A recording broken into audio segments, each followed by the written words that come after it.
ನಮ್ಮ ಅನಾದಿ ಕಾಲದಿಂದನೂ ಋಷಿಮುನಿಗಳು ಆಚರಣೆ ಮಾಡ್ಕೊಂಡು ಬಂದಿರುವಂಥದ್ದು ಈ ವಿಶೇಷವಾದಂತಹ ಯುಗಾದಿ ಹಬ್ಬ.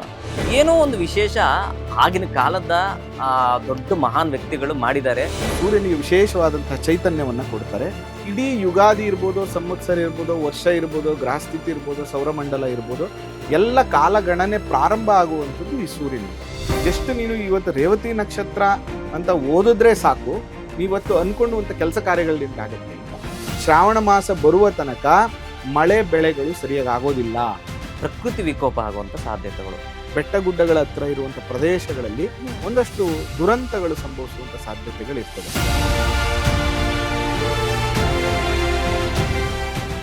ನಮಸ್ಕಾರ ವೀಕ್ಷಕರೇ, ಯುಗಾದಿಯ ವಿಶೇಷ ಕಾರ್ಯಕ್ರಮಕ್ಕೆ ಸ್ವಾಗತ. ನಾನು ಅಪೇಕ್ಷಾ ಜೈನ್. ಚೈತ್ರ ಮಾಸದ ಶುಕ್ಲ ಪಕ್ಷದ ಯುಗಾದಿಯೊಂದಿಗೆ ನಮ್ಮ ಹೊಸ ವರ್ಷ ಆರಂಭವಾಗುತ್ತೆ. ಈ ಬಾರಿ ಯಾವ್ಯಾವ ರಾಶಿಯ ಶುಭ ಅಶುಭ ಫಲಗಳು ಯಾವ ರೀತಿಯಾಗಿರಲಿವೆ, ಗ್ರಹಗತಿಗಳ ಪರಿಣಾಮ ಯಾವ ರೀತಿಯಾಗಿರಲಿದೆ, ಇವೆಲ್ಲವನ್ನ ತಿಳಿಸಿಕೊಡೋದಕ್ಕೆ ನಮ್ಮ ಜೊತೆ ಇಬ್ರು ಅತಿಥಿಗಳಿದ್ದಾರೆ. ವಿದ್ವಾನ್ ಮೂಗೂರು ಮಧು ದೀಕ್ಷಿತ್ ಅವರು, ಹಾಗೆ ಖ್ಯಾತ ಜ್ಯೋತಿಷಿಯಾಗಿರುವಂತಹ ಆಚಾರ್ಯ ಬಾಲಸುಬ್ರಹ್ಮಣ್ಯಂ ಗುರೂಜಿ ಅವರು. ಇಬ್ಬರಿಗೂ ಕೂಡ ಕಾರ್ಯಕ್ರಮಕ್ಕೆ ಸ್ವಾಗತ. ನಮಸ್ಕಾರ. ನಮಸ್ಕಾರ. ಮಾರ್ಚ್ 19ರಿಂದ ನಮ್ಮ ಹೊಸ ವರ್ಷ ಯುಗಾದಿ ಆರಂಭವಾಗಲಿದೆ. ಸೊ ಯುಗಾದಿ ಹಬ್ಬವನ್ನ ಯಾವ ರೀತಿ ಆಚರಣೆ ಮಾಡಲಾಗುತ್ತೆ, ಹಾಗೆ ಅದರ ವಿಶೇಷತೆ ಏನು ಅಂತ? ಓಂ ಗಂ ಗಣಪತೆ ನಮಃ. ಗಜಾನನ ಪದ್ಮಾರ್ಕಂ ಗಜಾನನ ಮಹರ್ನಿಶಂ ಅನೇಕದಂತಂ ಭಕ್ತಾನಾಂ ಏಕದಂತಂ ಉಪಾಸ್ಮಹೇ. ಸಮಸ್ತ ಬಾಸ್ವಾಹಿನಿ ವೀಕ್ಷಕರಿಗೆ ನಾನು ನಿಮ್ಮ ಆಚಾರ್ಯ ಬಾಲಸುಬ್ರಹ್ಮಣ್ಯ ಮಾಡುವ ಅನಂತ ನಮಸ್ಕಾರಗಳು. ಜೊತೆಗೆ ಈ ಯುಗಾದಿ ಹಬ್ಬದ ಹಾರ್ದಿಕ ಶುಭಾಶಯಗಳು. ಅದೇ ರೀತಿ ಯುಗಾದಿ ಹಬ್ಬ ಎಲ್ಲರಿಗೂ ಆಯುಷ್ಯು, ಆರೋಗ್ಯ, ಸಂಪತ್ತು, ಸಂತೋಷ, ನೆಮ್ಮದಿಯನ್ನು ದಯಪಾಲಿಸ್ಲಿ ಅಂತ ಆ ದೇವರಲ್ಲಿ ಪ್ರಾರ್ಥನೆ ಮಾಡ್ತೀನಿ. ಎಲ್ಲರಿಗೂ ನಮಸ್ಕಾರ. ಮೊಟ್ಟ ಮೊದಲನೇದಾಗಿ ಯುಗದ ಹಾದಿಯೇ ಯುಗಾದಿ. ಅಂದ್ರೆ ಅನಾದಿ ಕಾಲದಿಂದಲೂ ನಾವು ಈ ಚಂದ್ರಮಾನ ಯುಗಾದಿ ಮತ್ತೆ ಸೌರಮಾನ ಯುಗಾದಿಯನ್ನ ನಾವು ಆಚರಣೆ ಮಾಡ್ಕೊಂಡು ಬಂದಿದ್ದೇವೆ. ಯುಗಾದಿ ಅಂದಿದ ತಕ್ಷಣ ಪ್ರಾಕೃತಿಕವಾಗಿಯೂ ಸಹ ಅದು ಒಂದು ವಿಶೇಷವನ್ನು ಸೂಚಿಸುವಂಥದ್ದು. ಬೇರೆ ಬೇರೆ ಕಾಲಘಟ್ಟದಲ್ಲಿ ಬೇರೆ ಬೇರೆ ಪರಿಣಾಮಗಳಿಂದ ಎಲ್ಲರೂ ಬೇರೆ ಬೇರೆ ರೀತಿಯಾದಂತಹ ಆಚರಣೆ ಹೊಸ ವರ್ಷ ಅಂತ ತಿಳ್ಕೊಂಡಿದ್ದಾರೆ. ಆದರೆ ಒಂದು ಸನಾತನ ಧರ್ಮವಾಗಿರ್ಬೋದು ಅಥವಾ ನಮ್ಮ ಅನಾದಿ ಕಾಲದಿಂದನೂ ಋಷಿಮುನಿಗಳು ಆಚರಣೆ ಮಾಡ್ಕೊಂಡು ಬಂದಿರುವಂಥದ್ದು ಈ ವಿಶೇಷವಾದಂತಹ ಯುಗಾದಿ ಹಬ್ಬ. ಇದ್ರದ್ದು ವಿಶೇಷ ಏನಂದ್ರೆ ಪ್ರಕೃತಿಯಲ್ಲೂ ಸಹ ಚಿಗುರೊಡೆಯುವಂಥದ್ದು. ಅಂದ್ರೆ ಫಸಲುಗಳು ಒಂದು ರೀತಿಯಾದಂತಹ ಲವಲವಿಕೆಯಿಂದ ಕೂಡಿರುವಂಥದ್ದು, ಸೂರ್ಯನ ಕಾಂತಿ ಬೆಳಗುವಂಥದ್ದು, ಇದೆಲ್ಲವನ್ನು ಸೂಚಿಸುವಂಥದ್ದೇ ಯುಗಾದಿ. ಮನುಷ್ಯರಲ್ಲೂ ಅಷ್ಟೇ ಒಂದು ರೀತಿಯಾದಂಥ ಚಾರ್ಮ್ ಸಿಗುವಂಥದ್ದು. ಈ ಯುಗಾದಿಯಿಂದ ನೋಡಿ ಏನೋ ಒಂದು ರೀತಿಯಿಂದ ಲವಲವಿಕೆ ಜಾಸ್ತಿ ಆಗುವಂಥದ್ದು, ಮತ್ತೆ ವ್ಯಾಪಾರ ವ್ಯವಹಾರಗಳಾಗಿರ್ಬೋದು, ಇವೆಲ್ಲ ಒಂದು ನಿಟ್ಟಿನಲ್ಲಿ ಚೇಂಜಸ್ ಆಗುವಂಥದ್ದು. ಅದು ಒಟ್ಟಿಗೆ ನೋಡಿ, ನಾವು ಇಯರ್ ಎಂಡು ಸಹ ಆ ಯುಗಾದಿ ಆಸುಪಾಸಿನಲ್ಲೇ, ಅಂದ್ರೆ ಸುಮಾರು ಒಂದು 10-15 ದಿನಗಳಲ್ಲೇ ಆದರೂ ಸಹ ನಡೆಯುವಂಥದ್ದು. ಇಷ್ಟೆಲ್ಲ ಇದ್ದಾಗ ಏನೋ ಒಂದು ವಿಶೇಷ ಆಗಿನ ಕಾಲದ ದೊಡ್ಡ ಮಹಾನ್ ವ್ಯಕ್ತಿಗಳು ಮಾಡಿದ್ದಾರೆ ಈ ಯುಗಾದಿ. ಇದು ಬರೀ ಈಗ ಯುಗಗಳಿಂದ ಬಂದಿರುವಂಥದ್ದೇ ಯುಗಾದಿ. ಆ ಕಾರಣದಿಂದ ಯುಗಾದಿ ಹಬ್ಬವನ್ನ ತುಂಬಾ ವಿಜೃಂಭಣೆಯಿಂದ, ಮನಸಾ ಇಚ್ಛೆಯಿಂದ ಮನೆಯಲ್ಲಿ ಮಾಡಿದ್ದೆ ಆದ್ರೆ ಸಂಪೂರ್ಣವಾದಂತಹ ಶುಭಫಲ ಬರುತ್ತದೆ. ಅದರೊಟ್ಟಿಗೆ ಯಾರೆಲ್ಲ ಈ ಯುಗಾದಿ ದಿನವೊಂದು ಪಂಚಾಂಗ ಶ್ರವಣವನ್ನು ಕೇಳುವಂಥದ್ದಾಗ್ಲಿ, ಪಂಚಾಂಗ ಶ್ರವಣ ಮಾಡುವಂಥದ್ದಾಗ್ಲಿ ಆಗಿದ್ದೆ ಆದ್ರೆ ಅವ್ರ ಮನೆಯಲ್ಲೂ ಸಹ ಸಮೃದ್ಧಿಯಾದಂತಹ ವಾತಾವರಣ ಇರುತ್ತದೆ ಅಂತ ಹೇಳ್ತಾರೆ ಶಾಸ್ತ್ರ. ಓಕೆ, ಬಾಲಸುಬ್ರಹ್ಮಣ್ಯಂ ಗುರೂಜಿ ಅವರು ತುಂಬಾ ಚೆನ್ನಾಗಿ ತಿಳಿಸಿಕೊಟ್ರು ಸರ್. ನೀವು ಅದಕ್ಕೆ ಒಂದಷ್ಟು ಸೇರಿಸೋದಾದ್ರೆ? ಶ್ರೀ ಗುರುಭ್ಯೋ ನಮಃ. ಮಾಯಕಾರ ಪ್ರಭುವೇ ನಮಃ. ಸಮಸ್ತ ಬಾಸ್ ವಾಹಿನಿಯ ವೀಕ್ಷಕ ಬಂಧುಗಳಿಗೆ ನಿಮ್ಮ ಮೂಗೂರು ಮಧು ದೀಕ್ಷಿತ್ ಮಾಡುವಂತಹ ನಮಸ್ಕಾರಗಳು ಮತ್ತು ಯುಗಾದಿಯ ಶುಭಾಶಯಗಳು. ಬಾಲೂರು ಬಹಳ ಆತ್ಮೀಯರು ಮತ್ತೆ ಒಳ್ಳೆ ವಿದ್ವಾಂಸರು ಅಂತ ಹೇಳಿದ್ರೆ ತಪ್ಪಾಗ್ಲಿಕ್ಕಮ್ಮ, ಬಹಳ ಅದ್ಭುತವಾಗಿ ವಿಷಯಗಳನ್ನ ನಿತ್ಯ ತಿಳಿಸ್ಕೊಡ್ತಾರೆ. ಇನ್ನು ಯುಗಾದಿ, ಯುಗದ ಹಾದಿ, ಇಡೀ ಬ್ರಹ್ಮಾಂಡದ ಸೃಷ್ಟಿಯ ಕಾರ್ಯದಲ್ಲಿದ್ದಂಥ ಸಂದರ್ಭದಲ್ಲಿ ಮೊದಲು ಸೂರ್ಯನಿಗೆ ವಿಶೇಷವಾದಂತಹ ಚೈತನ್ಯವನ್ನ ಕೊಡ್ತಾರೆ. ಆದಿತ್ಯ ಅಂದ್ರೆ ಎಲ್ಲರಿಗೂ ಪ್ರಥಮ ಯಾರು ಅಂದ್ರೆ ಅವನು ಸೂರ್ಯ ಅಂತ, ಅದಕ್ಕೆ ಅವನನ್ನ ಆದಿತ್ಯ ಅಂತ ಕರಿತೀವಿ. ಇಡೀ ಯುಗಾದಿ ಇರ್ಬೋದು, ಸಂವತ್ಸರ ಇರ್ಬೋದು, ವರ್ಷ ಇರ್ಬೋದು, ಗ್ರಹಸ್ಥಿತಿ ಇರ್ಬೋದು, ಸೌರಮಂಡಲ ಇರ್ಬೋದು, ಎಲ್ಲ ಕಾಲಗಣನೆ ಪ್ರಾರಂಭ ಆಗುವಂಥದ್ದು ಈ ಸೂರ್ಯನಿಂದ. ಅದಕ್ಕೆ ಶಾಸ್ತ್ರದಲ್ಲಿ ಬಹಳ ಅದ್ಭುತವಾಗಿ ಹೇಳ್ತಾರೆ, ಋಗ್ವೇದವೇ ಈ ಸೂರ್ಯನ ಚಕ್ರ, ಯಜುರ್ವೇದವೇ ದೇಹ. ಅದ್ರ ಜೊತೆಗೆ 60 ಆ ಚಕ್ರಕ್ಕೆ 60 ಕಡ್ಡಿಗಳಿದೆ ಅಂತ. ಆ 60 ಕಡ್ಡಿಗಳು ಯಾವುದು ಅಂದ್ರೆ 60 ಸಂವತ್ಸರಗಳು, ಮತ್ತೆ ಅದಕ್ಕೊಂದೇ ಚಕ್ರ. ಸಾಮವೇದವೇ ಸೂರ್ಯನ ಕಿರಣಗಳು ಅಂತೇಳಿ ಬಹಳ ಅದ್ಭುತವಾಗಿ ಉಲ್ಲೇಖವನ್ನ ಮಾಡಿದ್ದಾರೆ. ಅದರಿಂದನೇ ರಾಶಿ ಚಕ್ರ ಉತ್ಪತ್ತಿ ಆಗುತ್ತೆ, ನಕ್ಷತ್ರ ಗಣನೆಗೆ ಬರ್ತದೆ. ಈ ಎಲ್ಲ ಗಣನೆಯನ್ನ ತೆಗೆದುಕೊಂಡು ಈ ಸೂರ್ಯನ ಪಥ, ಈ ಸೂರ್ಯ ಏನ್ ಮಾಡ್ತಾನೆ ಅಂತಂದ್ರೆ ಒಂದು 6 ತಿಂಗಳು ಉತ್ತರ ದಿಕ್ಕಿಗೆ ಅವನು ರಥದಲ್ಲಿ ಸಂಚಾರವನ್ನ ಮಾಡಿದ್ರೆ ಉತ್ತರಾಯಣ ಆಗ್ತದೆ, ದಕ್ಷಿಣಕ್ಕೆ ಬಂದ್ರೆ ದಕ್ಷಿಣಾಯನ ಆಗ್ತದೆ. ಈ ಉತ್ತರಾಯಣದಲ್ಲಿ ದೇವತೆಗಳೆಲ್ಲರೂ ಕೂಡ ಎದ್ದಿರುವಂತಹ ಸಮಯ, ದಕ್ಷಿಣಾಯನದಲ್ಲಿ ದೇವತೆಗಳು ಮಲಗಿರುವಂತಹ ಸಮಯ ಅನ್ನುವಂಥ ಒಂದು ದೇವತೆಗಳಿಗೆ ಒಂದು ವರ್ಷ ಈಸ್ ಈಕ್ವಲ್ ಟು 1 ದಿನ ಅಂತ. 6 ತಿಂಗಳು ಬೆಳಗಿನ ಸಮಯ, 6 ತಿಂಗಳು ರಾತ್ರಿಯ ಸಮಯ ಅಂತ.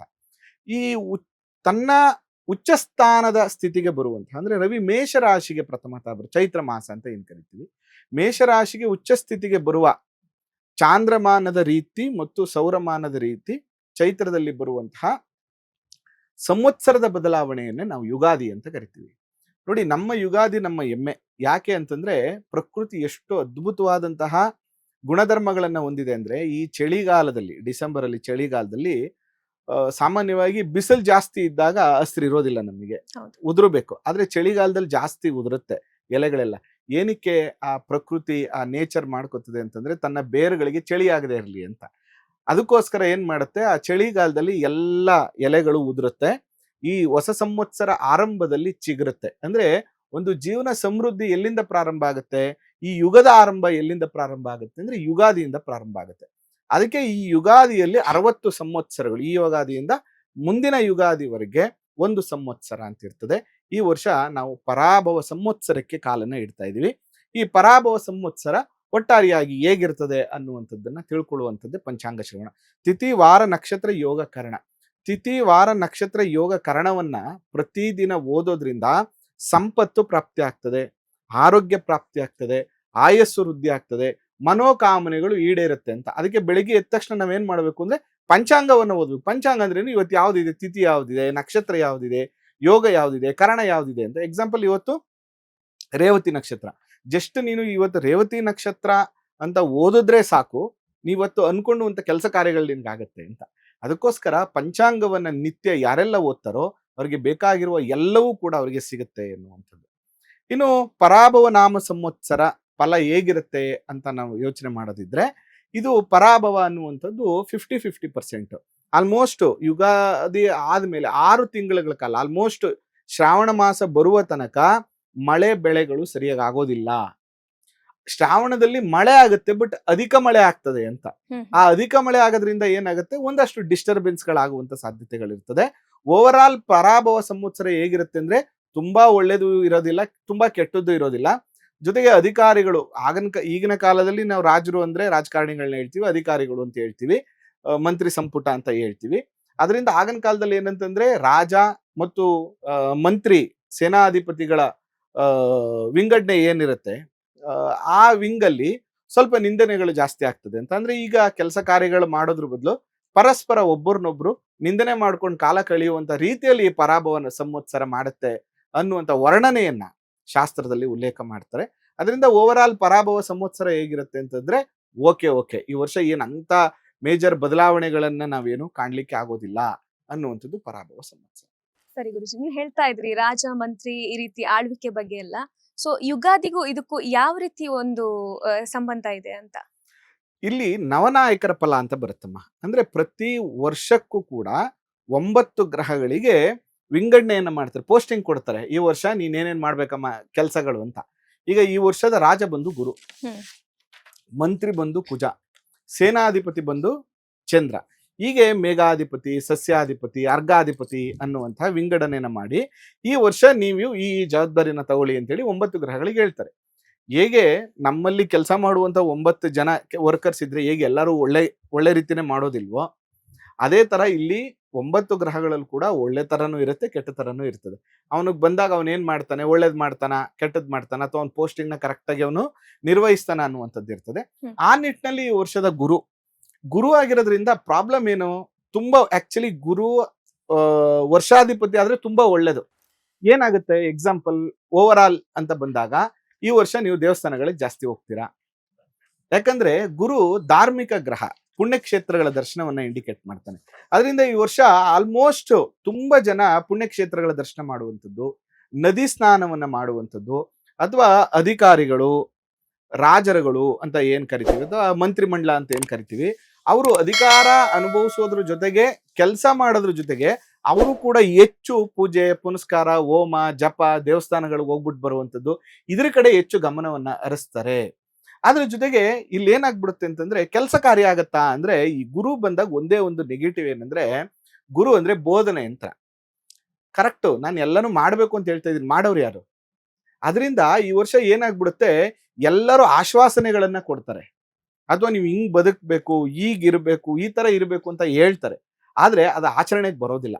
ಅದರಿಂದ ಈ ವರ್ಷ ಸ್ವಲ್ಪ ಕ್ಷೇತ್ರಾಭಿವೃದ್ಧಿಗಳು ಅಂದ್ರೆ ದೇವಸ್ಥಾನಗಳ ಅಭಿವೃದ್ಧಿ ಆಗುವಂಥದ್ದು, ಪುಣ್ಯಕ್ಷೇತ್ರಗಳು ಅಭಿವೃದ್ಧಿ ಆಗುವಂಥದ್ದು, ಜನಸಾಮಾನ್ಯರಲ್ಲಿ ಒಂದಷ್ಟು ಧಾರ್ಮಿಕ ಪ್ರವೃತ್ತಿ ಜಾಸ್ತಿ ಆಗುವಂಥದ್ದು, ಅಧಿಕಾರಿಗಳು ಮತ್ತು ರಾಜಕಾರಣಿಗಳಲ್ಲಿ ಒಂದಷ್ಟು ಪುಣ್ಯಕ್ಷೇತ್ರಗಳ ದರ್ಶನ ಮಾಡೋಣಪ್ಪ, ಒಂದಷ್ಟು ಪೂಜೆ ಪುನಸ್ಕಾರ ಹೋಮ ಮಾಡೋಣ, ಯಾವುದೋ ಒಂದು ಕಾರ್ಯ ಮಾಡೋಕ್ಕಿಂತ ಮುಂಚೆ ಅದನ್ನ ಮಾಡೋಣ ಅನ್ನುವಂಥದ್ದು ಈ ವರ್ಷ ಸ್ವಲ್ಪ ಜಾಸ್ತಿ ಆಗುತ್ತೆ. ಇದು ಗುರುವಿನ ಫಲ. ಸೊ ರಾಜನ ಬಗ್ಗೆ ವಿದ್ವಾನ್ ಮಧು ದೀಕ್ಷಿತ್ ಅವ್ರು ತಿಳಿಸಿದ್ರು ಸರ್. ನೀವು ಮಂತ್ರಿ ಬಗ್ಗೆ ತಿಳಿಸ್ಕೊಡೋದಾದ್ರೆ? ಈ ವರ್ಷದ ಮಂತ್ರಿ ಅಂತ ಹೇಳಿದ ತಕ್ಷಣ ಕುಜನ ಮತ್ತೊಂದು ಹೆಸರು ಮಂಗಳ ಅಂತ ಸಹ ಹೇಳ್ತೀವಿ. ಮಂಗಳ ಅಂದಿದ ತಕ್ಷಣ ಏನಾಗುತ್ತೆ ಅಂದ್ರೆ ಸ್ವಲ್ಪ ಕೋಪಕಾರಕ, ಅಗ್ನಿಕಾರಕ, ಅಗ್ನಿಗ್ರಹ ಅಂತ ಸಹ ಹೇಳ್ತೀವಿ.